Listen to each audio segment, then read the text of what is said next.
오늘 제가 이 시간에는 노아 홍수에 대한 이야기를 또 한 번 더 하는데요. 제가 만약에 분위기를 봐서 여러분이 많이 힘드시면 우리 최 원장님 하시는 식으로 드라마 다음을 넘기겠습니다. 그런 식으로 할 테니까요. 어쨌든 하나님께서 함께 하셔서 성령으로 중요한 진리들을 같이 공감하며 또 이 시간을 보낼 수 있기를 바라겠습니다. 지난 시간에는 감사합니다. 마지막 사명을 감당할 노아를 준비하는 이야기가 지난 시간이었어요. 노아 홍수를 대비해서 먼저 하나님은 뭐를 준비하시는가 하면 방주를 준비하기 전에 뭐를 준비하신다? 사람을 준비하는 거예요. 어떻게 준비했는가 하면 하나님의 은혜를 노아에게 부어주면서, 그거는 다른 말로 하면 복음을 받아들인 거고, 또 그 복음을 통해 하나님의 큰 사랑을 특별히 경험한 노아가 이제 사명을 감당할 자로 준비되어지는 걸 볼 수 있습니다. 그리고 지금 이 시간은 방주를 준비하는 이야기를 할 거고요. 그리고 다음 시간에는 노아 홍수가 벌어지는 이야기를 말씀드릴 겁니다. 그래서 이 방주를 준비하기 전에 먼저 사람을 준비하셨다. 이거는 성경에서 하나님이 일하시는 방식이에요. 사람이 준비되지 않으면 역사가 일어나지 않는다고 하는, 기다려요 하나님은 그 사람이 준비될 때까지. 사도행전이라는 교회를 세우는 역사가 펼쳐지기 전에 먼저 무슨 일이 진행되어졌다? 12 제자가 준비되어지는 복음 이야기가 사복음서죠, 그죠? 복음을 통해서 12 제자를 준비시키는 거예요. 그래서 노아도 복음으로 준비되어졌다. 성경은 항상 같은 방식인데 그 내용이나 상황에 따라서 현대 진리, 그러니까 특별한 그 사람에게 필요한 진리, 또 그 시대에 필요한 진리들이 다른 모양태로 형태가 달리하지만 그 근본적인 원리는 다 같은 거예요.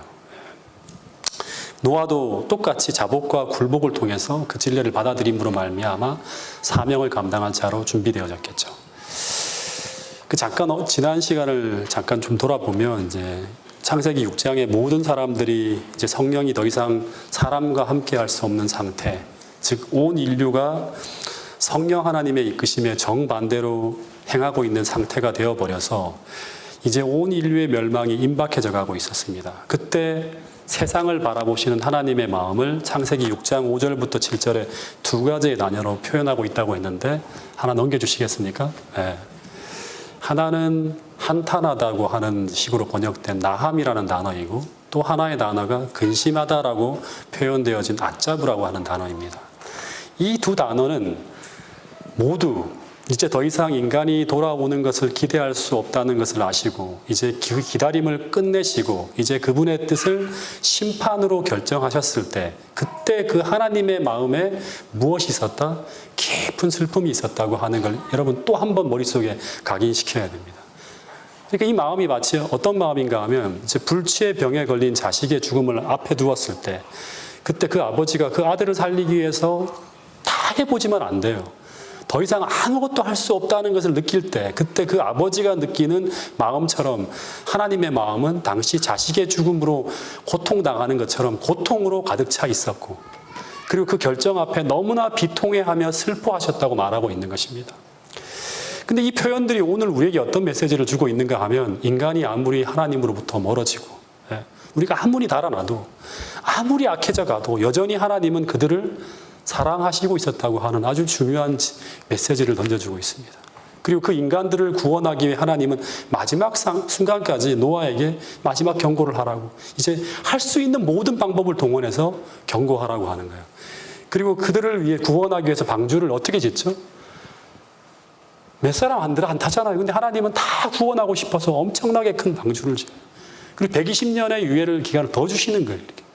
이미 그 전에 다 끝났는데도 불구하고 해봤자 아무 소용이 없었잖아요. 거의.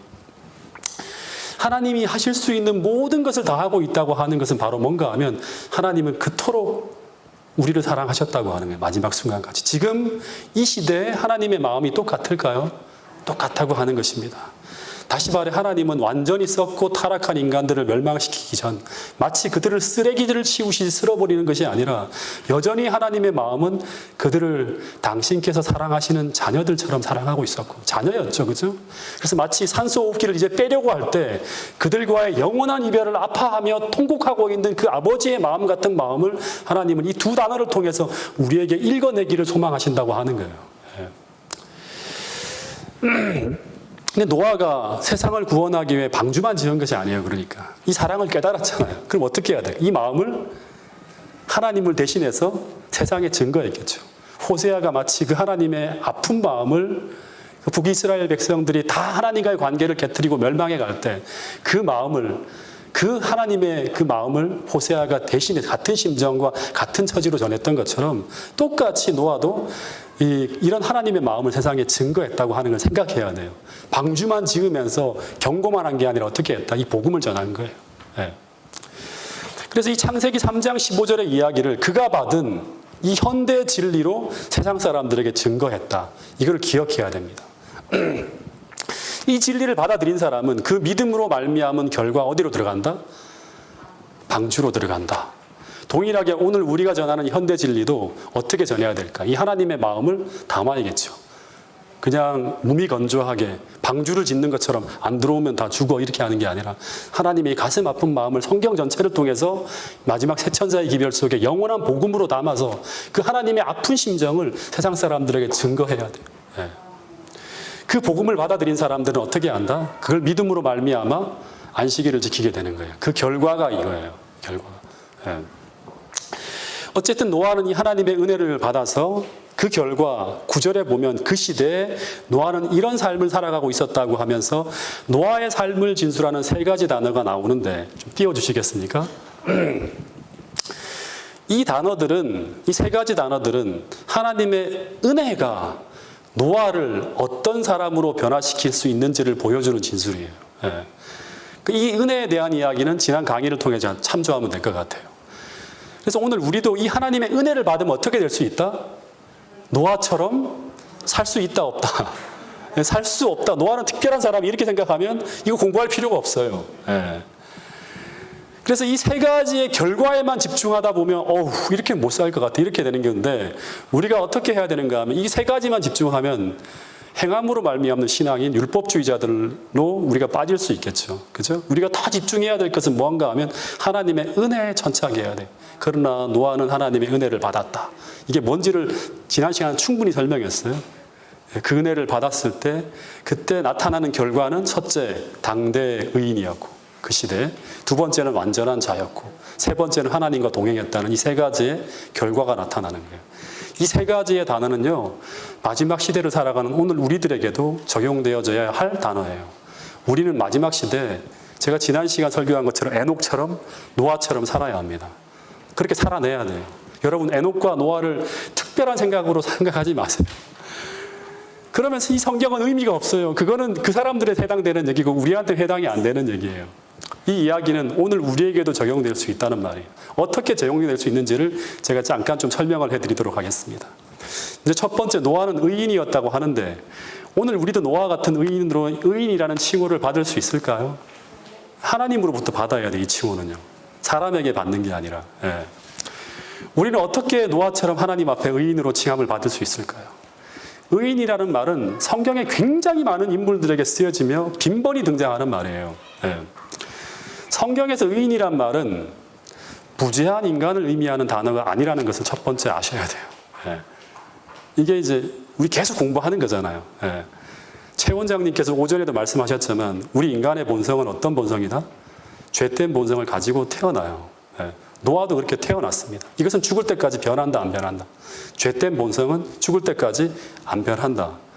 복음을 믿음으로 그리스도를 영접하면 이 죄된 본성 안에 뭐가 들어온다? 한 새로운 마음이 들어오는 것이다. 이 새로운 마음이 죄된 본성을 날마다 이기며 이 영향력이 점점 더 커져가는 것이 바로 뭔가 하면 마태복음 13장에 나오는 겨자씨의 비유와 누룩의 비유예요. 우리 마음을 다 점령해 나가는 거예요. 이 복음의 씨앗이. 예. 본성을 이기고 나가는 거예요. 성경에서 말하는 의인이라는 것은 오늘 죄된 인간이 하나님의 은혜를 통하여 은혜를 받잖아요. 매일같이 순간마다 은혜의 보좌 앞으로 나갈 때 하나님께서 그때마다 도움이 필요한 은혜를 주신다고 하는 거예요. 이 하나님의 은혜를 통해서 날마다 어떻게 한다? 회개하고 용서와 속죄를 경험하며 살아가는 사람을 의미하는 게 바로 의인이에요. 그때마다 하나님은 복음을 통해 약속하신 선물인 용서를 통해서 어떻게 칭하신다? 칭의. 하나님께서 의롭다고 우리를 칭해 주시는 거예요.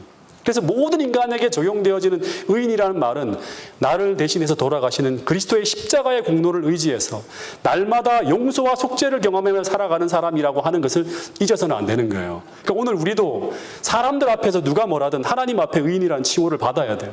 노아는 그것을 받았기 때문에 모세는 하나님께서 노아에게 대해서 쓰실 때 이 세 가지 단어를 사용할 수 있었던 거예요. 그래서 그 사람은 의인이라고 하는 사람은 회개하는 사람이고 날마다 속죄를 경험하며 하나님 앞에 의롭다 하심을 받으며 살아가는 사람입니다. 그 사람이 바로 노아였다고 저는 믿습니다. 그리고 그는 날마다 회개의 깊이를 더해갔을 거예요. 왜냐하면 하나님께 가까이 나가면 나갈수록 더 자신의 죄됨이 더 드러나게 되겠죠. 더 깊이 회개할 때마다 점점 더 하나님과의 관계가 어떻게 질까요? 온전한 관계가 되어져 가는 거예요. 여러분, 그래서 또 하나 이제 우리가 깨달아야 될 게 뭐냐 그러면 참되고 진실된 회개가 되게 중요한데 이게 그냥 되어지는 것이 아니라 창세기 6장 8절에 보면 이 하나님의 은혜가 우리 마음에 들어올 때 그 말씀을 통해 그 사랑이 우리의 마음에 들어올 때 우리는 어떻게 한다? 회개하게 됩니다. 그래서 우리가 회개해야지 하지만 내가 잘못되었다는 걸 알지 무릎을 꿇고 기도하지만 회개가 잘 안 될 때가 있지 않나 이거죠. 그래서 우리 회개는 하나님의 은혜가 들어와야 돼요. 그래서 이 말씀의 깨달음이 없으면 회개의 깊이도 깊을 수가 없다. 하나님의 사랑이 더 크면 더 클수록 우리는 우리의 죄됨을 더 크게 보며 더 깊이 회개하는 거예요. 두 번째로 노아는 당대의 완전한 자라고 합니다. 이 당대의 완전한 자라는 어떤 말인가 하면 노아가 도덕적, 윤리적인 것에서 어떤 절대적인 완전의 경지에 도달했다는 말은 아니에요. 이런 뉘앙스가 풍겨나는 어떤 표현도 성경엔 존재하지 않습니다. 실제로 노아는 홍수 후에 어떤 일이 벌어지죠? 술에 취해서 추한 모습으로 쓰러진 적도 있어요.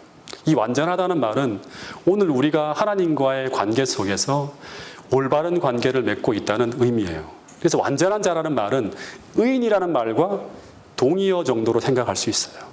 그래서 오늘 우리가 어떻게 하나님 앞에 완전한 자로 설 수 있는가? 하나님과의 관계에서 온전하면 됩니다.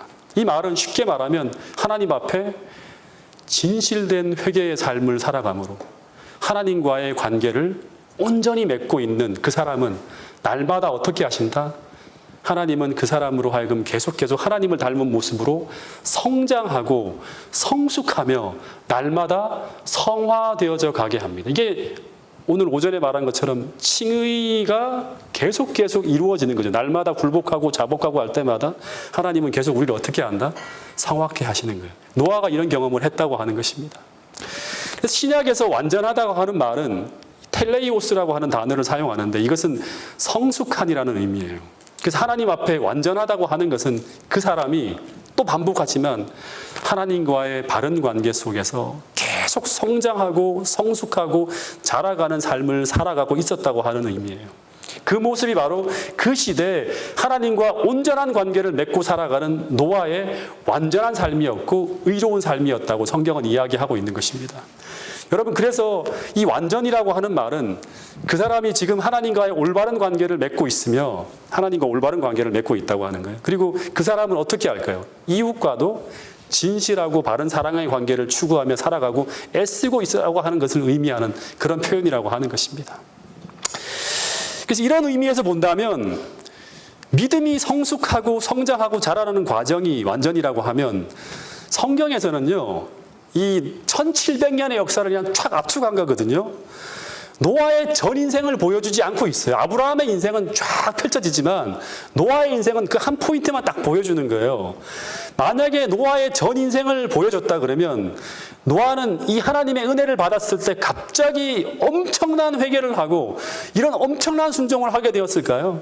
하나님의 그런 사랑을 팍 한번 보면 막 어떤 설교를 한 편 듣고 나면 막 감정이 막 뜨거워지면 그 사람이 완전히 변화되나요? 이런 경험을 한 적이 있어요? 모든 사람은 다 똑같아요. 갑자기 이런 엄청난 회개를 하고 이런 엄청난 순종을 하게 되고 그렇게 된 게 아니라, 그렇지 않고 성장하는 특별한 어떤 회심의 계기는 있지만 끝없이 성장하는 과정이 있다 없다? 있어요. 계속 성숙하고 성장해 자라가야 되는 거예요. 여러분, 이 아브라함의 삶을 봐더라도 아브라함이 한 번에 이삭을 다 바쳤나요? 창세기 22장에 그런 엄청난 헌신이 언제 일어납니까? 40년 이상 하나님은 계속 그를 훈련하는 거예요. 성숙하고 성장하고. 그렇지만 이 아브라함이 쓰러지고 넘어지지만 계속 회개하며 자복하고 굴복하며 하나님과의 온전한 관계를 이루어갔을 때 노아처럼 아브라함도 어떤 사람이다? 당대 의인인 거예요. 그 사람, 그 시대 의인인 거예요. 믿음의 모델이 되는 거예요. 여러분, 그래서 계속 회개하고 굴복하며 말씀을 쫓아가고 성장하는 그 성장의 절정이 바로 아브라함이 이삭을 바치는 모습으로 나타났다고 하는 것처럼, 오늘 여러분들이 이곳에 한번 왔다고 우리의 본성이 한 방에 다 변화되는 것은 아니라고 하는 것을 꼭 깨달아야 돼요. 날마다 자복하고 굴복하고 말씀 앞에 굴복하는 그 과정이 있어야지만 우리는 성장하고 성숙하며 마침내 노아처럼 하나님의 사명을 감당하는 사람으로 성장해 나갈 수 있다. 예. 그리고 세 번째, 그렇게 하나님과의 관계가 무너지지 않고 바르게 놓여진 사람은, 다시 말해 매일 속죄의 경험을 하고요, 하나님과의 바른 관계를 맺고 살아가는 사람은, 세 번째, 그는 하나님과 어떻게 된다? 동행하게 된다. 노아에 대한 이 세 번째 진술은 그가 하나님과 동행하고 있었다고 하는데, 동행한다고 하는 의미는 어떤 의미인가 하면 문자 그대로의 의미는 같은 뜻을 가지고 해요. 같은 뜻을 가지고 함께 같이 행하고 있다고 하는 말입니다. 이것은 쉽게 말하면 노아의 마음은 하나님과 같은 마음으로 늘 같은 곳을 바라보며 하나님이 말씀하시는 곳에 언제나 머물고 있었다고 하는 거죠. 아브라함도 하나님께서 그가 있으라고 하는 그곳에 머무는 것이 무엇이다? 구주와 선자에 보면 그에게 최고의 행복이 된 사람, 하나님이 머물라고 하는 그곳이 세상적으로 보면 불편한 자리라 할지라도 그곳이 가장 행복한 곳이 된 사람, 이 사람은 어떤 사람이다? 하나님과 동행하고 있는 사람이에요. 그곳이 어떤 환경이라 할지라도. 여러분, 우리 모두가 그렇게 하나님과 동행할 수 있는 사람이 될 수 있기를 간절히 바라겠습니다. 그래서 이것을 쉽게 이야기하면 노아는 하나님이 말씀하시는 것을 그대로 순종하고 있었다고 하는 의미예요. 그래서 결론은, 우리가 칭의를 경험함으로 하나님과 바른 관계가 놓여 있다고 하면 우리는 하나님과 동행하는 삶, 이것은 곧 하나님께 순종하는 삶을 살아가는 신앙의 결과가 나타나게 된다고 하는 거예요. 여러분, 그래서 그 다음의 내용을 보면요, 제가 가만히 분석해 보니까 그 다음 노아에 대한 성경의 진술을 보면 계속 이어지는 말씀이 어떤 말씀인가 하면, 넘겨주세요. 노아는 하나님께서 말씀하시는 대로 다 어떻게 했다? 준행했다는 얘기가 계속 나와요. 노아가 그와 같이 하여 하나님이 자기에게 명하신 대로 다 준행하였다. 하나님과 당대 하나님 속죄의 경험을 하고 하나님과의 관계가 바르게 놓여지고 하나님과 동행하는 사람은 언제나 하나님께서 명령하시는 그 말씀에 다 어떻게 한다? 준행한다고 하는 거예요. 이 순종이라고 하는 것은 우리가 용서받은 자이고 하나님 앞에 정말 의롭다 칭함을 받은 자인지, 우리가 하나님과의 관계에서 믿음으로 바른 관계를 맺고 살아가는 사람인지 아닌지를 점검할 수 있는 시금석과 같은 거예요. 믿음은 순종과 함께 간다. 여러분, 이걸 꼭 기억해야 돼요. 여러분, 노아 당시에 그리스도인이 노아 한 사람만 있었을까요? 아니면 노아의 8 식구만 그리스도인이었을까요? 그렇지 않고 대단히 많은 사람들이 있었다고 합니다. 그런데 그들이 신앙의 정체성을 잃고 사람의 딸들과 결혼하면서 성적 방종으로 신앙이 무너지고 있었어요. 그런데 그 당시에 그들이 그런 상태로 살아감에도 불구하고 신앙의 위로를 주는 거짓 신학과 그들의 상황을 합리화하는 거짓된 성경적 가르침이 계속 들려오고 있었을 거예요. 그렇기 때문에 그들은 그런 삶을 살아가는 거예요. 마치 오늘날처럼 세상에 많은 기독교가 우리의 구원이 마치 아무렇게나 살아도 행함과 전혀 관계없는 하나님의 은혜로만 이루어진다고 하는 이 논리를 이상하게 적용해요. 이게 다 성경에 있는 단어들인데 이상하게 적용해서 한번 하나님의 구원을 받은 자는 어떤 윤리적인 잘못과 도덕적인 문제가 있다 할지라도 그들은 구원을 받게 된다, 이런 얘기를 하는 거예요. 왜냐하면 하나님의 주권적 사랑이 그 사람을 견인하기 때문에 그게 가능하다고 하는 이상한 구원론이 만들어지는 것입니다. 그런데 당시에도 분명히 그런 이상한 신학 속에서 수많은 사람들이 자신들도 하나님의 구원받은 백성이라고 주장하는 무수히 많은 사람들이 있었을 거라고 하는 거예요. 그렇기 때문에 그런 사람들이 하나님을 믿지만 방주를 짓는 데는 동참하지 않고 있었어요. 예. 그래서 우리가 꼭 기억해야 될 것은 무엇인가 하면 하나님과의 온전한 관계를 맺고 살아가는 사람들은 날마다 하나님 앞에 겸손하게 회개하며 순종하는 사람들이에요. 그들이 바로 하나님과 동행하는 사람들이고, 그래서 믿음은 행함과 함께 결합되어 있는 것이다. 믿음이 행함에 선행하지만 절대 분리될 수 없는 것이라고 하는 것을 여러분 이 시간 꼭 믿어야 돼요. 그걸 꼭 깨달아야 됩니다. 그리고 그렇게 하나님 앞에 자신을 굴복하며 순종하는 사람들에게 하나님은 무엇을 주시는가 하면 무엇을 줄까요? 이렇게 성숙되어져서 하나님이 말씀하시는 것을 다 순종하고 준행하려고 하는 그런 마음과 신앙적 자세를 가지고 살아가는 사람들에게 하나님은 종말의 때에 벌어질 심판의 기별을 알려주고, 동시에 인류를 구원할 하나님의 구원의 프로젝트, 다시 말해서 방주를 지으라는 엄청난 계획을 알려주시며 그 계획에 동참해달라고 요청하는 거예요. 예. 근데 성경에 보면 노아는 하나님께서 말씀하시는 대로 철저하게 다 준행했다는 이야기가 나옵니다. 여러분 마찬가지로 마지막 때 동일한 하나님의 구원의 프로젝트에 참여할 사람들은 동일하게 순종이 가능한 믿음을 가지고 있어야 돼요. 네, 순종이 가능한 믿음. 그 사람들을 하나님은 부르셔요. 그래서 마지막 시대 14만 4천인의 특징 중에 하나가 무엇이죠? 이 사람들이 세천사의 기별을 전하죠. 그죠? 이 사람들의 특징 중에 하나가 뭐예요? 어린 양이 어디로 인도하든지 어떻게 한다? 따라간다고 하는 거예요. 근데 왜 이 순종이 이토록 중요한가? 노아에게 하나님이 인류를 구원할 방주를 지으라고 명하시고 그냥 땡 하시면서 이제 네가 앞으로 지어, 이 큰 그림만 그려줄게 한 게 아니라 하나님은 그때 어떻게 방주를 지어야 되는지에 대한 아주 세세한 계획을 말씀하십니다. 그게 14절부터 22절까지 하나님은 띄워주세요. 이거. 구체적으로 어떻게 방주를 짓고 어떻게 홍수를 대비해야 되는지 아주 세세하게 말씀하여 주십니다. 이 내용을 보면 나무는 뭐를 사용하고? 잣나무를 사용하고, 이 코페르 나무라고 하는 거예요. 그리고 그 안에 칸들을 다 막아라. 그 역청을 어떻게 바르라? 안팎으로 다 칠해야 돼. 노아야 그러는 거예요. 그리고 길이는 어떻게 알아? 네 마음대로가 아니에요. 300규빗, 137m예요. 광은 얼마?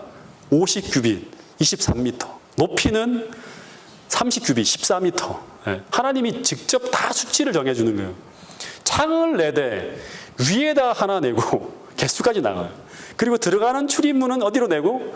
옆으로 내고. 그리고 상중하 3층으로 지으라고 합니다. 이 방주는 배수량이 한 2만 톤급 되는 엄청나게 큰 배라고 해요. 이 배는 좀 이상한 배예요. 근데 뭐가 없어요? 키나 도치나 닷이 없는 배예요. 뿐만 아니라 창문은 어디에도 없고 단 하나, 배 위쪽 하나만 존재하는 거예요. 딱 한 개만 만들어야 돼 그러는 거예요. 그래서 이 배는 키가 없기 때문에 사람이 운전하는 게 아니죠. 황해용이 아니라 어떤 용이다? 그냥 떠 있기만 하는 거예요. 둥둥둥 떠 있기 위한 목적으로 배를 만들려고. 하나님 왜 이렇게 만들어야 돼요? 우리가 운전해야 되는데 이렇게 하다가 표류하면 어떻게 해요? 이런 생각을 할까요? 안 할까요? 할 수 있죠, 우리라면. 그래서 1년 동안 표류하며 흘려가다가 하나님이 정착하라고 하는 곳에 정박하게 되는 배가 바로 이 방주예요. 그래서 이 배는 전적으로 사람이 컨트롤할 수 없는 오직 하나님을 의지하는 믿음이 있어야 들어가는 것이고, 이런 배에 탔다가 표류하다가 다 굶어 죽으면 어떻게 해요? 그죠? 그리고 믿음으로만이 지어질 수 있는 배예요. 믿음이 없으면 이렇게 못 지어요. 그죠? 그리고 만약에 노아가 자신이 생각할 때 왜 창을 하늘로만 내놔? 옆으로 내놔야지 옆에 사물을 볼 수 있는 거예요. 그죠? 그래서 나는 이렇게 안 짓고 옆으로 창을 낼게요 하고 옆으로 창을 내면 어떻게 될까요? 문제가 생기게 되겠죠. 왜 굳이 장을 300규빗으로 할 필요가 있나? 제가 보니까 사람들이 별로 들어올 것 같지 않아 이게.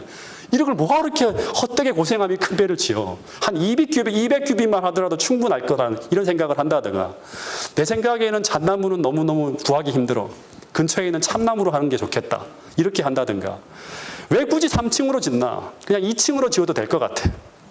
그렇게 생각해서 여러분 중요한 거예요. 하나님의 지혜에, 이게 하나님이 주신 지혜예요.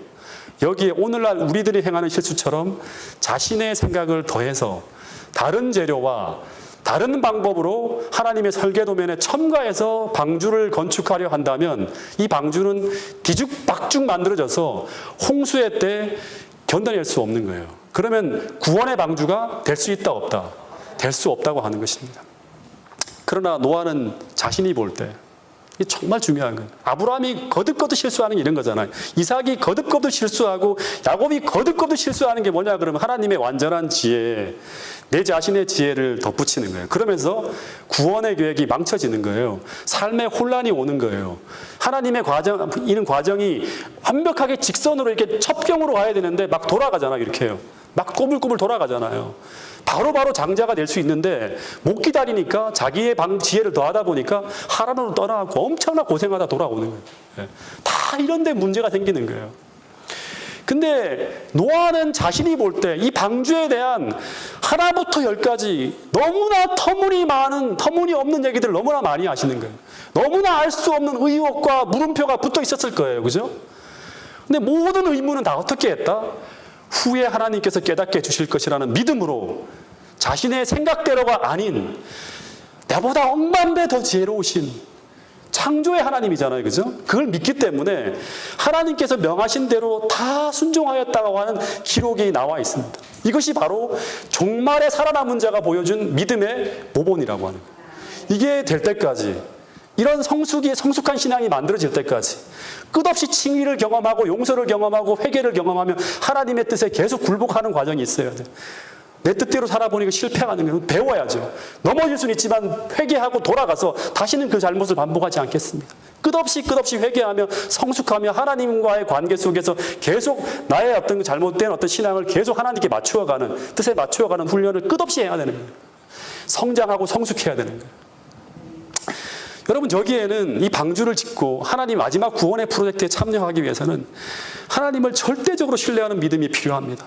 아직 한 번도 비가 내린 적이 없는데 당시 시대의 과학과 상식으로 볼 때 단 한 번도 일어난 적이 없는 일을 대비해서 평생 몇 년, 120년 동안 방주를 짓는다. 와, 생각해 보세요. 네. 그것도 일반적인 배가 아니에요. 엄청난 홍수를 대비해서 비가 한 번도 온 적이 없는데 배 전체를 뒤집어 엎는 방주를 짓는다고 하는데 이런 어떤 일들을 막 진행할 때 사람들이 볼 때 어떤 생각이 들까요? 좀 미친 짓 하는 것 아닌가? 저 사람. 수많은 사람들이 조롱과 비난을 하는 거예요. 그걸 받으면서도 노아는 120년 동안 고독하게 방주를 짓습니다. 근데 여러분, 방주를 짓는데 실제로 120년이 걸릴까요? 이 정도 사이즈로 짓는다 그러면? 절대 그렇지 않죠. 한 10년이면 끝날 수 있는 방주예요. 10년도 길지 않을까. 근데 왜 120년 동안 지으라고 했을까요? 만약 노아가 말로만 홍수가 온다고 한다면 사람들이 믿었을까요? 계속 방주 지어야 됩니다, 홍수 옵니다 하다가 10년 앞두고 짓는 게 아니라 말로만 홍수가 온다고 하면 사람들이 안 믿어요.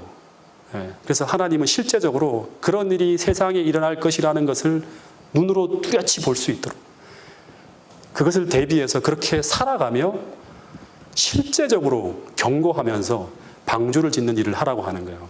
그래서 매일매일 들려오는 노아의 망치 소리는 마치 세상 사람들을 경고하는 경고의 음성처럼 들리는 거예요. 탁탁 칠 때마다 나무를 들고 막 방주가 완성되어지는 이 모든 게 다 뭐예요? 이제 곧 이게 다 지어지면 어떤 일이 벌어진다? 홍수가 내린다고. 계속 나는 그것을 믿음에 살아갑니다. 그 절대적인 믿음, 그리고 그 사람이 하는 그 설교, 그 다음에 그 사람이 하는 이야기, 모든 사람들에게 확신을 시킬 수 있을 만큼의 그런 어떤 두려운 설교들이 성령의 충만한 능력으로 선포되어지는, 그리고 동시에 방주를 짓는 거예요. 사람들이 두려움에 떨었다고 하는 거예요. 여러분, 이처럼 오늘 우리도 첫째, 주의 오심을 대비해서 이런 구원의 방주를 짓고 있는 중에 있다고 하는 걸 잊지 않아야 돼요. 우리가 짓는 구원의 방주가 무엇일까요? 사람들을 이렇게 구원으로 이렇게 인도하기 위해서 우리가 짓는 구원의 방주는 뭔가 하면 마지막 시대에 이 남은 무리들이 세워야 할 교회예요. 우리는 사도행전적 교회를 꿈꾸고 있어요. 왜냐 그럼 우리는 뭐를 경험해야 되죠? 마지막 시대 셋째 천사의 기별을 큰 소리로 외치기 위해서 무엇을 경험해야 됩니까? 늦은 비 성령이라고 하는 것은 똑같이 사도행전 시대에 벌어졌던 그 똑같은 늦은 비의 경험을 이 교회가 체험할 거라고 하는 거예요. 늦은 비 성령이 내려야지만 주님이 오실 길이 열리는 거예요. 예. 그래서 그런 교회를 우리가 사도행전에 나오는 그 교회를 꿈꾸며 우리가 살아야 돼요. 거기에 나오는 교회가 어떻게 됐는지를 보고, 또 하나는 뭐예요? 마지막 시대 이 예언적 진리를 같이 더해서, 그래서 우리가 꿈꾸는 이 마지막 시대에 하나님이 바라시고 원하시는 그런 교회를 세워야 됩니다. 예. 그래서 이 교회라고 하는 것은 건물이 아니라 이 세상에서 불러냄을 받은, 이 진리의 빛으로 불러냄을 받은 사람들이 이 진리의 기별을 통해서 믿음으로 뭉쳐있는 공동체가 바로 뭔가 하면 교회예요. 교회. 그래서 인류를 구원할 구원의 방주인 교회를 정말 구원의 방주로 지어내기 위해 사람들이 이것을 보고, 이 교회를 보고 다 뭐예요? 피난처로 찾고 들어오도록 만들어야 돼요. 진리를 찾고 있는 사람들은 한 사람도 놓쳐서는 안 되는 거예요. 예. 그래서 그렇게 지어내기 위해서 먼저는 하나님께서 명령하신 것은 그대로 순종할 수 있는 이 시대에 하나님과 동행하는 사람들이 바로 이 교회의 구성원들이 되어야 된다고 하는 거예요. 예. 두 번째는 주님께서 주신 그 순수한 기별을 날마다 증거하며 그렇게 살아가고 그렇게 양육하는 교회가 되어져야 한다고 하는 사실이에요. 진리대로 양육되어지고. 예. 그래서 이 마지막 시대에 이 교회에 주신 기별들은 뭐예요? 어떻게 보면 방주의 설계도면이라고 할 수 있겠죠. 예언의 신의 모든 말씀들을 우리가 등한히 하고 있지만 그거 다 읽고 연구하고 해야 되는 거예요. 성경의 말씀 하나하나 다 연구해보면 이 시대에 적용시킬 수 있는 것들을 끝없이 적용시키면서 우리의 교회와 나의 삶을 계속 개혁해 나가야 되는 거예요. 그래서 말씀대로 사람들을 가르치고 말씀대로 교회가 운영되어지고 말씀대로 살아가는 교회, 그 교회가 바로 마지막 시대의 구원의 방주와 같은 교회예요. 우리가 지어야 될, 마지막 시대 남은 무리들이 지어야 할 교회인 거예요. 그 세상에 실망하고 교회에 실망한 모든 사람들이 이 교회가 바로 진리 교회고 이곳에 하나님이 있다고 하는 뚜렷한 증거를 보고 이곳에 몰려올 수 있도록 그런 교회를, 구원의 방주 같은 교회를 지어야 된다고 하는 것을 우리가 잊어서는 안 된다고 하는 것입니다. 여러분, 이 방주를 짓는 일에 참여한 자들이 얼마나 되었을까요? 부조화 선지자에 보면 이런 기록이 있습니다. 띄워주세요.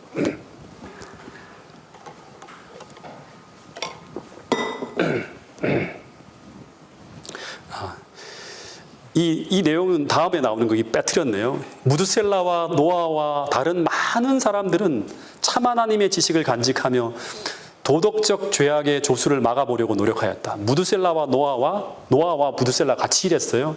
많은 사람들이 참 하나님의 지식을 간직하며 도덕적 죄악의 조수를 막아보려고 노력하였고, 그리고 특별히 에녹은 하나님의 홍수에 관하여 자기에게 보여주신 주신 바를 그의 자손에게 반복하여서 전파하였으며, 그 결과 노아의 설교를 살아서 들은 무드셀라와 그의 아들들도 방주를 짓는 일에 조력하였다고 합니다. 그러니까 참 하나님에 대한 지식을 많은 사람들이 갖고 있었고 많은 사람들이 이 방주를 짓는 일에 조력했다고 하는 거예요. 그러니까 노아의 에녹의 설교를 듣고 살아온 또 무드셀라와 그 자녀들, 그리고 노아의 아버지인 라멕을 비롯해서 무수히 많은 사람들이 수백 년 동안 자녀를 낳잖아요. 몇백 년 동안 자녀를 낳잖아요. 그죠? 그래서 그 자녀들과 또 노아의 설교를 듣고 회심한 사람들을 포함하여 많은 사람들이 방주를 짓는 일에 동참하였다고 합니다. 그런데 부조화 선지자를 보면 처음에는 많은 사람들이 너무나 설교가 막 감동적이고 막 성령이 막 임하고 굉장히 어떤 그런 감동적인 설교를 했겠죠. 그리고 그 기별의 놀라운 능력을 들으면서 그들이 살아온 삶과 또 노아가 행하는 그 일에 대한 지질성을 보면서 그 일에 동참하는 많은 무리들이 있었다고 합니다. 그런데 이 기간이 몇 년이다? 120년. 긴 기간이 지나가면서 이 대열에서 이탈하며 돌아서는 사람들이 등장하는데, 그런데 그들은 하나님을 믿는 믿음을 포기한 자들이 아니라 하나님을 여전히 믿는다고 공언하는데 이 노아의 홍수에 대한 기별을 불신하며 거절하는 사람들이었어요. 이 사람들이 어떤 사람인가 하면 여기 나오는 이런 사람들이에요. 많은 사람들이 처음에는 경고를 받아들이는 것처럼 보였으나 그들은 참으로 회개하고 하나님께로 돌아오지 않았다. 뭘 하지 않았다? 회개하지 않는 거예요. 그들은 왜 회개하지 않는가? 자기 죄를 버릴 마음이 없었다. 홍수가 이르기 전 지나간 기간 동안에 그들의 믿음은 시험을 당하였으며 그들은 그 시험을 견디지 못하였다. 그래서 불신에 압도되어서 마침내 사귀던 동료들과 합세하여 엄숙한 기별을 거절하였다고 하는 거예요. 그러니까 첫 번째, 이 대열에 떨어져 나가는 사람은 어떤 사람이다? 죄를 버릴 마음이 없는 사람들. 그들은 결국 끝까지 이 방주를 짓는 대열에 동참하지 못하고 결국 방주에 들어가지 못합니다. 그러니까 여러분 기억해야 될 게 뭐냐 그러면 방주로 들어가라고 하는 기별에는 뭐가 담겨 있다? 참된 회개를 촉구하는 기별이 담겨 있다고 하는 거예요. 예. 그러니까 이거를 생각해야 돼요. 예. 다시 말해서 방주에 들어가려면 어떻게 해야 돼요? 회개한다고 하는 건 뭐다? 자복하고 굴복하고 내 삶의 주인이 하나님이심을 인정하고요. 내 뜻대로 살아왔던 걸 포기해야 돼요. 그렇게 하나님 이제는 주님의 구원을 제가 소망합니다고 할 때 하나님께서 어떻게 하신다? 복음을 집어넣어 주시는 거예요. 하나님의 사랑을 집어넣어 주시는 거예요. 그래서 회개하고 하나님께로 참되게 돌이킨 사람들이 믿음으로 들어가는 것이 바로 어디다? 방주 안이라고 하는 거예요. 예. 그래서 이 방주 안은 구원받은 자들, 또 얘기하지만 노아처럼 속죄를 경험한 자들만이 머무를 수 있는 그리스도 안이라고 하는 피난처와 같은 곳이에요. 왜 사람들이 저 방주에 못 들어가지? 그리고 어떻게 들어가지? 이런 생각을 할 때마다 이걸 다 하나님의 구원의 원리와 같이 연결시켜서 이 하나하나를 생각해야 되는 거예요. 두 번째, 이 대열에서 이탈하게 되는 또 한 무리는 하나님을 믿노라고 공언하는데 진리를 거절하고 이설에 빠진 자들입니다. 자, 이런 기록이 있어요. 또 띄워주시겠습니까? 죄가 보편화되어짐에 따라 그것이 점점 더 죄악적으로 보이지 않았으며 죄가 죄로 보이지 않았으며 마침내 그들은 하나님의 율법은 더 이상 구속력이 없으며 죄를 처벌하시는 것은 하나님의 성품에 배치된다고 주장하였다. 하나님을 믿어요. 예. 근데 하나님이 어떻게 우리를 그렇게 사랑하는데 홍수로 사람을 죽일 수 있어? 절대 그런 일은 벌어지지 않아. 이런 신학이 나오는 거예요. 그러니까 오늘날하고 비슷하죠. 예. 모든 게 원리가 비슷해요. 이 진리를 알지만 들어오지 못하는 사람들은, 회개하지 못하는 사람은 결국에 이 진리의 대열에 못 들어오는 거예요. 그래서 그런 신학이 만들어지는 것은 바로 뭐다? 죄를 버릴 마음이 없는 사람들이 이런 신학을 따라가는 거예요. 예. 그래서 그분의 심판이 지상에 임하게 된다라고 하는 것은 부인하였다. 그러면서 이제 노아를 어떻게 하는가 하면 광신주의로 몰아붙이면서 공격하는 거예요. 다시 말하면 노아는 건전한 신앙인이 아니고 어떤 사람이다? 극단주의자라고 하는 식으로 몰아붙이는 거예요. 광신주의자고 극단주의자다. 여러분 이런 일들이 마지막에 벌어진다고 예언의 신에 나와 있나요? 나와 있죠. 예. 그러니까 노아나 셋의 후손들은 이 오늘날의 이제 재림교도들처럼 메이저 그룹이 아니라 소수 집단으로 이제 되어지는 거예요. 그러니까 점차 이 사람이 전하는 이 기별은 보편적인 그 당시 시대 기독교인들이 전하는 기별이 아니라 특별히 소수의 사람들만이 믿는 그런 기별이다. 이렇게 이제 생각하게 되는 거예요. 그리고 더하여서 세상에서 영광을 받은 모든 위인들과 현인들은 모두 이런 이야기를 했대요. 하나님의 위협은 겁주려고 하는 것뿐이며 실제로는 절대 이행되지 않을 것이다. 놀라운 대신학자들이 이런 얘기를 하는 거예요. 놀랄 필요 없다. 세상을 창조하신 하나님에 의한 세상의 파멸과 그분이 창조하신 존재에 대한 처벌은 결코 발생하지 않을 것이다. 안심하고 두려워하지 말라. 노아는 무모한 광신자다고 하면서 이런 신학을 가지고 노아를 공격하는 거예요. 여러분 이 이야기는 또 얘기하지만 하나님을 믿노라고 공언하는 사람들의 이야기에서 나오는 이야기라고 하는 너무나 정확하게 마지막 때하고 같이 이렇게 매치가 돼요.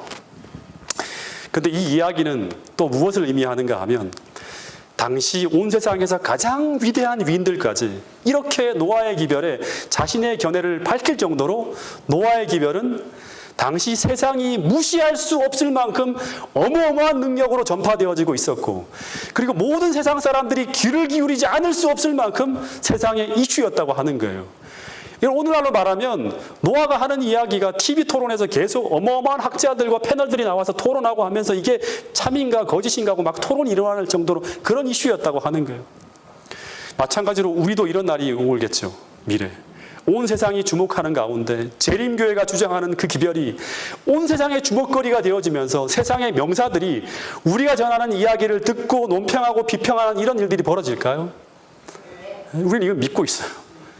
어떻게 하면 우리가 진리대로 살아내고 하나님의 성령의 능력으로 기별을 전하게 될 때 이런 모든 제한들과 우리가 상상하는 모든 것들을 뛰어넘고 이 기별이 온 세상으로 순식간에 지금 우리가 인터넷을 타고 막 퍼져가는 것처럼 이슈화되면서 번져갈 날이 머지않아 곧 도래하게 될 것이라고 하는 것입니다.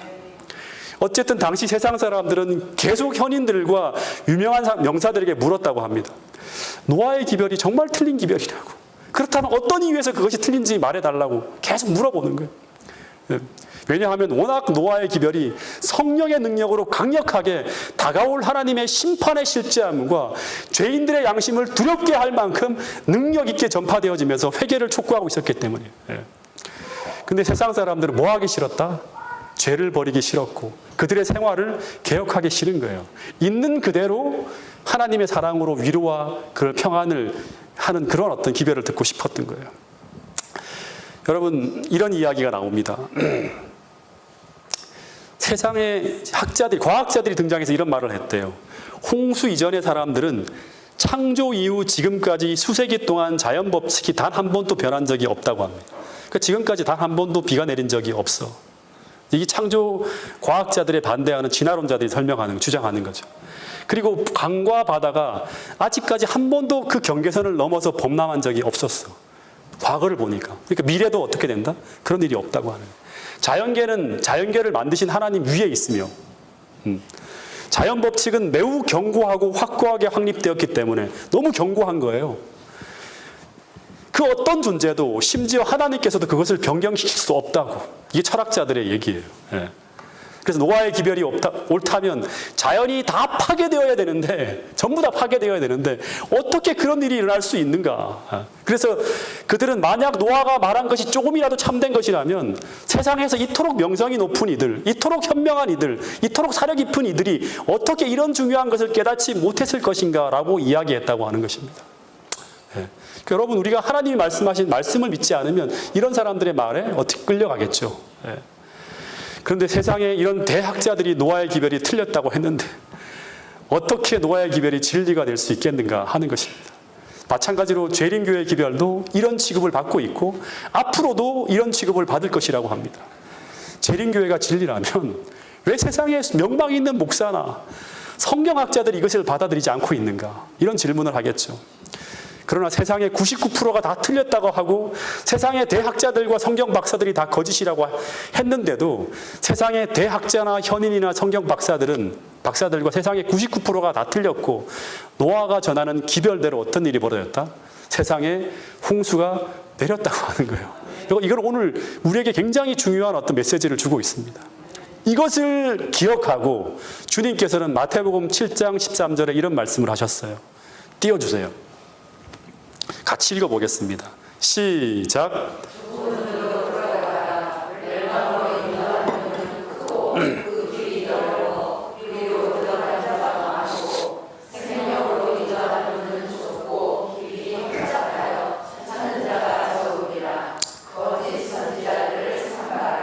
네. 주님은 마태복음 7장 13절에서 좁은 문으로 들어가라고 하시면서 멸망으로 인도하는 문은 크고 그 길이 넓어 그리로 들어가는 자가 많고 생명으로 인도하는 문은 좁고 길이 협착하여 찾는 이가 적다고 하는 거예요. 이 말은 절대 너희들은 다수결로 진리가 판단될 수 있을 것이라고 생각하지 말라고 하는 거예요. 왜냐하면 사람들은 진리대로 사는 것을 좋아한다, 좋아하지 않는다. 좋아하지 않기 때문에 그래서 자기의 입장을 합리화하기 위해서 자기의 지식과 지혜를 동원하는 게 사람들의 성향이에요. 그래서 주님께서는 또 띄워주세요. 이 마태복음 7장 15절 이하를 보면 마지막 때 거짓 선지자를 조심하라고 하면서 16절부터 계속 말하기를 그들의 열매로 그들을 알지니라는 말씀을 통해서 마지막 때는 오직 진리대로 살아가는 진실한 무리들의 삶을 통해서 뭐가 증명되어진다? 진리가 진리로 드러나게 되는 때가 있을 것이라고 하는 거예요. 그래서 당시에 노아의 기별을 반대하는 두 가지의 기별이 마지막 때 아주 팽팽하게 격돌하고 있었어요. 이 세상 사람들은 두 기별을 주목하고 있었겠죠. 그러나 노아의 경고의 기별을 전하고 수십 년이 지나가는데도 전혀 어떤 천년계의 법칙에 변화가 오지 않아요. 그리고 세상은 계속 더없이 악해져 가고 있는데도 불구하고 세상을 심판하는 어떤 특별한 변화가 일어나지 않아요. 오늘날도 그렇잖아요. 비가 오지 않고 방주를 준비할 어떤 필요를 느낄 만큼의 어떤 조짐이 벌어지지 않고 있어요. 사람들이 악해져 가는데도 악한 사람이 계속 성장하고 잘 살고 잘 먹고 하는 일들이 계속 벌어지는 거예요. 그래서 공포에 떨었던 사람들이 안심하기 시작했대요. 야, 이거 아닌 것 같아. 하나의 변화도 없다, 세상에. 그러면서 죄를 버리지 못하는 사람들은 세상으로 돌아갔고 그리고 더욱 환락에 빠졌다고 합니다. 이게 재림 직전의 상황이에요. 그러면서 대중의 멸시와 조소가 시간이 지속되면 지속될수록 점점 더 심해지고 있었고, 노아는 여전히 확고하게 방주를 지으면서 끊임없이 세상을 경고하는 음성을 발했다고 합니다. 그러면서 은혜의 기간이 거의 끝나고 있었고 방주는 완성 단계로 들어가고 있었습니다. 그런데 그때 세상에 어떤 일이 벌어졌을까요? 첫 번째, 마지막 재림의 징조의 어떤 그런 진짜 말 그대로 엄청난 징조가 하나 벌어지는데, 세상이 창조된 지 1651년, 노아 홍수가 일어나기 5년 전이에요. 56년에 벌어지니까. 갑자기 노아의 아버지 라멕이 몇 세로 죽죠? 777세라고 하는, 아버지보다 먼저 사망하는 일이 벌어져요. 무두셀라는 살아있고, 무두셀라가 아버지잖아요. 무두셀라는 살아있는데 아들이 먼저 사망하는 일이 벌어졌어요. 한 번도 이런 일이 벌어진 적이 없는데. 예. 그리고 너무나 일찍 죽는 거예요. 이런 죽음이었어요. 이때 라멕의 아버지 무두셀라는 이 아들 라멕의 죽음을 어떻게 바라보고 있었을까? 이때 무두셀라의 나이는 964세로요. 이미 죽었어야 될 나이예요. 아담이 930살에 죽잖아요. 아담보다 30년을 더 살고 있어요. 예. 당시 이 땅에 살아가는 사람 중에 가장 오래 생애한 사람이었어요. 이 사람은 언제 죽어도 죽을 수 있는 그런 나이였어요. 그래서 이 아들의 이런 죽음을 보면서 홍수가 정말 오긴 오는가 보다. 하나님은 이제 의인들을 어떻게 한다? 잠재우기 시작하는구나 하면서 이렇게 바라보았을 거예요. 마치 야곱의 환난 전에 연약한 의인들을 미리 잠재우시는 것처럼 한 사람 한 사람 대환난 전에 미리 잠재우시는 걸 볼 수 있어요. 그래서 여러분, 노아 홍수 당시에 8 식구만 믿음을 소유한 것이 아니라 믿음을 간직한 훨씬 많은 무리들이 있었을 것이라고 추측할 수 있는 대목이 바로 이런 대목이에요. 예. 어쨌든 이 무두셀라가 이제 방주를 바라보니까 방주가 이제 거의 완성 단계로 들어가고 있어요. 그러면서 자신의 사망의 때가 임박해오고 있고, 그리고 홍수도 임박해오고 있다는 생각을 했을 거예요. 그래서 매일매일 오늘이나 내일이나 죽을 수 있는, 너무너무 막혀져 가니까 하나님이 120년이 아니라 더 단축시킬 수도 있겠다. 아들이 죽었잖아요. 그럼 바로 혹시 일찍 홍수가 오지 않을까, 이런 생각을 하면서 오늘이나 내일이나 죽을 수 있는 그런 아슬아슬한 생명을 하나님께서 계속 연장시키면서 은혜의 시간을 연장시키며 가고 있구나 하는 생각을 했을 거예요.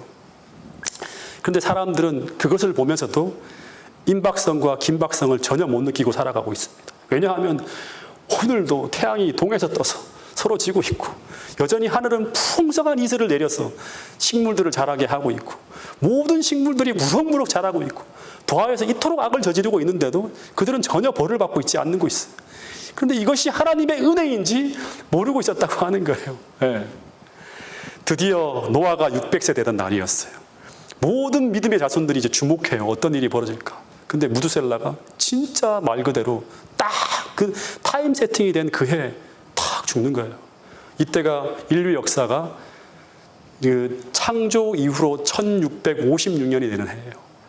노아 홍수가 터지겠다고 하는 그 해 무두셀라가 탁 죽었어요. 그때 노아의 편에 선 의인들은 이제 홍수가 난다고 하는 확신 속에서 이들은 이제 모든 삶을 정리하며 홍수를 대비하기 시작합니다.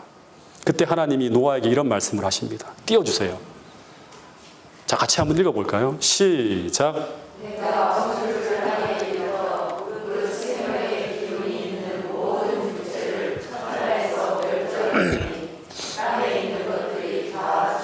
다 죽을 거야, 이제 그러는 거예요. 이제 이 기별을 또다시 하나님께 전하는 거예요. 이제 이렇게 될 거라고, 이제 이 해. 그러나 너와는 내가 언약을 세우리니, 노아가 언약을 세우리니, 너는 내 아들들과 내 아내와 내 며느리들과 함께 어디로 들어가라? 방주로 들어가고, 다시 말해서 방주로 들어가면 산다고 하는 언약을 세우신 거예요. 내가 반드시 너가 거기에 들어가서 머물 수 있다면 너를 지켜줄 거야. 그리고 혈육 있는 모든 생물들을 다 너와 함께 생명을 보존시키라고 하는 거예요. 다 죽을 거라고 하는 거예요. 이거는 무시무시한 홍수가 온다고 하는 거죠. 그죠? 심지어 하나님이 창조한 생물들까지도 종을 보존하기 위해서, 씨를 보존하기 위해서 다 싣고 태우라고 하는 거예요. 그 생명을 보존하게 하라고 하는 거예요. 그리고 어떻게 하라? 먹을 양식까지 다 저축하라고 하는 거예요. 왜냐 그러면 이제 세상은 기대할 게 하나도 없는 완전한 대환란 속으로 들어가는 거예요. 근데 노아가 그와 같이 다 준행했다고 하는 거예요. 하나님께서 노아에게 지시한 대로 모든 것을 다 마치고 식구들을 방주로 태우고 양식까지 다 방주 안에 집어넣었어요. 근데 이때가 비가 내리고 있는 때다? 비가 내리지 않는 때예요. 비는 한 방울도 내리지 않는데 이런 일을 하고 있는 거예요. 무엇 때문에 하고 있다? 무엇 때문에 하고 있다? 하나님의 말씀을 신뢰함으로. 히브리 11장 7절 한번 띄워주세요. 읽어보겠습니다. 시작.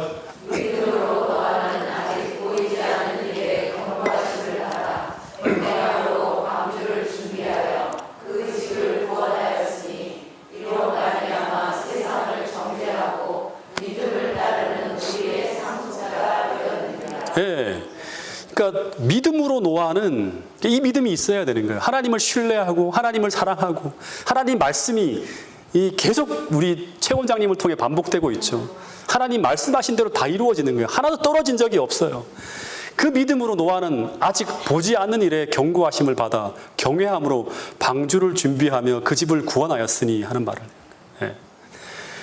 여러분, 어쨌든 사람과 짐승을 위한 양식까지 방주 안에 다 저장했는데, 그런데 문제는 방주로 들어가기 전에 마지막으로 은혜의 기간이 거의 끝나가고 있는 이때, 성경에는 안 나와 있지만 부조화 신자를 보면 어떻게 합니까? 세상을 향해서 아직도 이 세상이 어떻게 돌아가고 있는지 깨닫지 못하고 얼마나 무시무시한 일이 벌어지고 있는지를 깨닫지 못하고 주님의 표현에 의하면 먹고 마시고 시집가고 장가가면서 세상의 쾌락에 푹 빠져 살아가는 사람들을 향해서 마지막으로 이런 호소를 했다고 하는 기록이 있어요. 말로 표현할 수 없는 애절한 열망을 가지고. 이게 무슨 말이에요? 우리 지난 시간에 공부했던 것처럼 하나님의 그 죄인을 향한 그 정말 가슴 터질 듯한 그 사랑을 주님의 마음을 받아서 말로 표현할 수 없는 애절한 열망을 가지고 자기를 그토록 조롱하고 비난하고 그 정말 모든 어떤 그런 비난을 다 받고 있음에도 아직도 이 은혜가 부어지고 있는 이때 그들에게 피난처를 구하도록 그들에게 간절히 간청했다고 합니다. 이 말이 무슨 말인가 하면 아직도 살 수 있는 기회가 있다고. 오늘 우리에게 말씀하신 하나님의 음성일 수 있어요. 이제 그렇게 예언되어졌던 그 징조가 다 일어나지 않았냐? 우리가 지금 보고 있잖아요. 주님께서 재림의 때에 벌어질 거라고 하는 모든 세상의 징조와 형편들이 다 이루어지고 있어요. 그 징조가 일어났고 무두셀라가 죽었다고 하면서 죽지 않았냐? 내가 그 얘기했던 그 모든 것들이 다 이루어졌다. 방주도 완성되어졌다. 이제 마지막 기회라고 하면서 제발 방주로 들어오라고 애소했다고 하는 거예요. 그러니까 무두셀라의 죽음, 방주의 완성은 어찌 보면 노아가 오랫동안 예언했던 그 예언의 성취이자 세상을 향한 마지막 경고의 기별이 외쳐지고 있는 상황이었어요. 구원의 방주는 예비되었다. 무두셀라의 죽음은 이제 세상이 멸망한다고 하는 기별이다. 그래서 구원을 받고자 하는 자는 그 하나님의 말씀을 어떻게 함으로? 믿음으로, 그 다음에 회개하고 방주로 들어오라고 하는 것입니다. 그래서 이 방주의 완성은요, 마지막에 우리가 하나님이 바라시고 원하시는 대로 그 사도행전적 교회에다가 예언의 말씀이 다 담겨진 그런 하나님의 말씀대로 지어진 그 교회가 완성되어지면 어떤 일이 벌어질까요? 그 교회엔 늦은 비 성령이 내리고 어떻게 될까요? 셋째 천사의 기별이 외쳐지면서 세상은 둘로 나누어집니다. 마찬가지로 이제 방주의 완성은 이제 하나님의 백성과 세상을 완전히 둘로 나누게 되는 사건이었어요. 믿음으로 방주 안으로 들어온 사람들은 하나님의 백성임이 검증되어진 것이고요. 방주 밖의 사람들은 그들이 아무리 하나님을 믿고 신뢰하고 내가 하나님을 진짜 엄청나게 믿고 있고 하나님의 말씀을 다 믿고 있다고 공언한다고 할지라도 하나님 말씀대로 살고 있다고 공언한다고 할지라도 그들은 하나님 백성이 아닌 거예요. 근데 그때 노아의 8 식구는 방주로 들어갔고 나머지 세상의 대부분의 사람들은 또다시 노아의 말을 배척하며 농담과 조소소리로 높였다고 하는 거예요. 말도 안 되는 소리 하지 말라고 하는 거예요. 무두셀라가 죽은 것이 무슨 징조냐고. 968세면 자연사한 것이지 그 사람 벌써 훨씬 더 많이 산 거 아니냐. 말도 안 되는 소리를 하고 있다고 하면서 그렇게 겁나면 혼자 들어가라고 그렇게 하는 거예요. 우리는 용감하기 때문에 밖에 있다 하는 거예요. 근데 그때 갑자기 조롱하던 군중이 침묵하게 만드는 일이 벌어졌어요. 그게 뭐죠? 여러분 부조화 신자 읽어봤잖아요. 갑자기 짐승들이 방주를 향하여 쫙 이동해 들어오는 거예요. 하나님 마지막으로 한 번 더 경고하는 거예요. 이 수만 종이나 되는 짐승들을 어떻게 다 실습니까? 노아가 다 불러들일 수 없잖아요. 막 새 잡으려고 그러면 뭐 어떻게 다 실을 수 없잖아요. 갑자기 하나님께서 그 말씀하신 대로 노아가 준행하니까 하나님께서 도와주는 거예요. 다 방주들 향해 쭉 이동하는 거예요. 가장 사나운 짐승부터 온전한 짐승까지 숲에서 나와서 조용히 방주로 다 걸어갔대요. 모의 지시에 따라서. 그리고 급한 바람 소리가 들리면서 사방에서 새들이 막 날아오는 거예요. 바람이 불고 있어요. 바람은 뭐죠? 어떻게 보면 하나님의 성령의 역사일 수 있겠죠. 그래서 그 수요가요, 부조한 제자를 보니까 하늘을 어둡게 할 정도로, 그러니까 어마어마하게 많은 새들이 막 쫙 날아 들어오는 거예요. 사람들이 다 보는 데서. 그리고 질서정연하게 다 방주로 들어가는 게 막 싸우는 게 아니라 쫙 들어가서 거기 조용히 다 앉는 거예요. 여러분, 짐승들은 이 종말의 때를 알고 하나님의 명령에 순종하는데, 죄에 빠진 사람들은 이 세상의 징조를 깨닫지 못하고 불순종하고 있는 거예요. 여러분, 이 노아 홍수 직전까지 아직 방주의 문이 열려 있는 동안 그들에게는 뭐가 있다? 문이 열려 있는 동안은 뭐예요? 은혜의 시기였어요. 그리고 멸망 전 그들이 살 수 있는 유일한 길은 방주 안으로 들어가는 것이었어요. 다시 말해, 온 세상의 멸망이 몰아닥칠 때 그들이 피할 수 있는 유일한 피난처는 방주 안이었다고 하는 거예요. 근데 이 방주 안은 계속 이 방주라고 하는 표현만 달리할지 똑같은 방법으로 하나님 우리를 구원하세요. 애굽의 열재앙이 내릴 때 어린 양의 피를 바르는 그리스도의 속죄의 죽음을 믿는 믿음으로 말미암아 머무는 그리스도 안에 머무는 사람들은 다 어떻게 된다? 그 모든 심판의 때 구원을 받게 되는 거예요. 똑같아요. 그래서 그 시대마다 하나님의 구원의 기별을 믿고 순종하는 그 믿음으로 말미암아 살아가는 자들만이 무엇을 경험한다? 그리스도의 구원을 경험하게 되는 것입니다. 여러분, 창세기 7장 1절에 보면 이런 말씀이 있습니다. 마지막 말씀입니다. 제가 창세기 7장 1절 말씀을 제가 읽겠습니다. 여호와께서 노아에게 이르시되 너와 내 온 집은 방주로 들어가라. 방주로 들어가면 어떤 일이 벌어지는가 하면 이 세대에서 내가 내 앞에 무엇을 보았다? 의로움을 내가 보았다고 하는 거예요. 방주로 들어가는 것은 무엇이다? 믿음으로 말미암는 의예요. 믿음으로 말미암는 구원에 들어가는 거예요. 여러분, 행함과 믿음은 그래서 같이 분리될 수 없는 거예요. 하나님의 말씀을 믿으면 그 말씀대로 순종하는 거예요, 여러분. 비가 내린 적도 없고 온 세상이 다 그것을 믿지 않는 시대, 오직 무엇을 믿음으로, 방주에 들어갈 수 있는 사람은 오직 무엇을 믿음으로, 하나님의 말씀을 믿는 자만이 들어갈 수 있는 곳이 어디다? 방주 안이라고 하는 거예요. 방주 안은 오늘날로 말하면 하나님의 구원이 있는 곳, 예수 그리스도 안이라고 하는 것입니다. 그 사람들은 마지막 시대에 똑같이 이 마지막 시대의 현대 진리를 믿고 순종함으로 구원을 받아들이게 되는 것입니다. 오늘날로 말하면 새 천사의 기별을 믿고 순종하는 사람들은 동일하게 믿음으로 그리스도 안의 피난처를 발견하게 된다고 하는 것이 노아 홍수를 통해서 우리에게 들려주는 아주 중요한 기별이라고 하는 것입니다.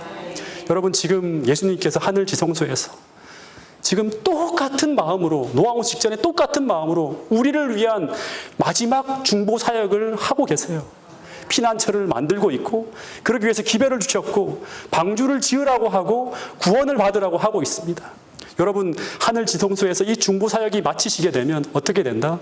이 땅으로 내려오게 돼요. 그때 주님께서 마련해 주신 이 모든 구원의 계획을 믿고 그 말씀을 믿고 믿음으로 주님과 함께 걸어가는 사람들이 어떤 사람들이다? 마지막 때 구원받는 사람들이라고 하는 것입니다. 그들은 창세기 3장 15절에 영원한 복음을 믿음으로 주님께서 오늘 우리에게 주신 모든 진리를 순종하는 사람들이 될 것이라고 이야기하고 있습니다. 여러분, 이 시대, 이 혼란하고 어지러운 시대, 하나님이 주시는 구원의 기별을 믿고 받아들임으로 말미암아 하늘과 조화되는 삶을 살아갈 수 있기를 간절히 바라겠습니다. 뜻이 하늘에서 이루어진 것처럼 그 하늘에서 지금 어떤 일이 벌어지고 있는지를 믿음으로 확인하고 그 뜻이 오늘 나의 삶을 통해서 이 땅에서 나를 통해 이루어질 수 있도록 그렇게 하나님께 기도하며 살아가는 여러분과 저가 될 수 있기를 간절히 바라겠습니다. 오늘 주신 말씀을 생각하며 다 함께 기도하는 시간을 갖도록 하겠습니다. 하늘 아버지, 역사의 모든 것은 반복되어지는 역사이고 하나님께서는 오늘도 노아 홍수 직전 당신의 백성들을 구원하기 위한 그 구원의 계획을 마련해 주신 것처럼 오늘 우리에게도 동일하게 그 구원의 계획을 통해서 우리를 인도하신다고 하는 사실을 말씀을 통해 배우게 되었습니다. 주님, 오늘 우리에게 정말 노아가 가졌던 그 믿음을 오늘 우리도 갖게 하여 주시고 하나님께서 오늘 우리를 통해 지으라고 명하시는 그 구원의 방주를 짓는 일에 함께 동참하며 협력하는 자들이 오늘 우리가 모두가 될 수 있도록 주님 도와주시옵소서. 마지막 시대에 주신 그 진리의 기별들 하나하나를 더 열심히 연구하게 하시고 이 마지막 시대에 주께서 이루기를 바라시고 소망하는 그런 교회를 이루기 위하여 주님과 협력할 수 있는 저희들의 삶이 될 수 있도록 도와주시옵소서. 시대의 징조를 보며 우리가 이 마지막 시대에 어떻게 살아야 될지를 주님 앞에 구하겠사오니 가르쳐 주시고 알려주시고 인도하여 주시옵소서. 그렇게 순종할 수 있는 사람 될 수 있도록 축복해 주시옵기를 예수님 이름으로 기도드렸습니다. 아멘.